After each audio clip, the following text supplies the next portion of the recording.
Welcome to Swaziland. Lapho khona emathukhe nathi 18 but the under age of 18. But the chats badla kushababo wangicabathi kushabu ngalikusasa lapho. Sala kutshela sibona ngemukhulu ngiyafuna into akubona ngemukhulu. Welcome to Swaziland. Lapho khona phuphu beyajwana abantu abadzana ngoba phuphu lakhe beselisha.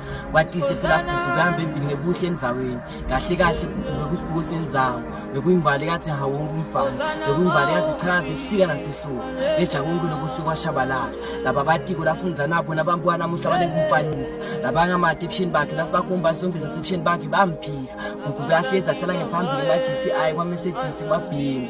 Umkakayo. Uthi esikoleni bekumhlula phuma phambili. Imvula kathi ayathi bewumphambili. Utishara abamfuta bebatshatha umuntu wanakithi indzaba takhe. Washimya lebatali bakho athitha ebangani. Washayana nalemto wathatha nalefunayo. Namuhla umhlaba umente inhlekisa. Batali bakhe bamphuma enyuvesi ngenhloso sabuye nejazi le-graduation ngabeyathi kade ethwele kusobala jezi lemkhwenyana akaze akusebenzisa. Welcome to Swaziland. Lapho khona amathukhe aphuma njalo ekhaya masemtela ahlakini. Babuye ntatha kusanyibo banyenya babhule ematulu. Bangena ngemapasteli emakhaya. Batali beni bathi nyeni umlibalo yaphambili ngicela ukuthi kanjani uthuzelana ngebafana. Thina sikhule sithuzelana ngemfundo mase kunabona inkalakathe empilweni.